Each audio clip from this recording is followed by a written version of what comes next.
আপনি দেখছেন news now, আমরা জানি কোনটা খবর। 23 আগস্ট রাজ্যে পালিত হতে চলছে তিপ্রাল্যান্ড দিবস। এ উপলক্ষে বিশ্রামগঞ্জ ডিভিশন আইপিএফটির পক্ষ থেকে আয়োজন করা হয়েছে বাইক র্যালির। 2009 সাল থেকে শুরু করে প্রতি বছর দিবসটি পালন করে থাকে বিজেপি শরিক দল আইপিএফটি।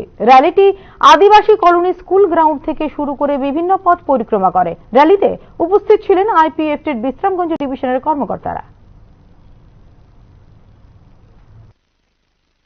তো আপনাদেরকেও ধন্যবাদ মিডিয়া ফ্রেন্ডস।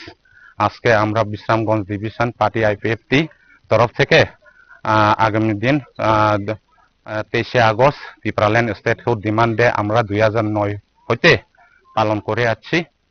তো 1984-এ এডিসি 23 আগস্টে আমরা পেয়েছিলাম। সেই দিনতে আমরা তিপ্রাল্যান্ড স্টেটহুড ডিমান্ড ডে করে পালন করে আসছি।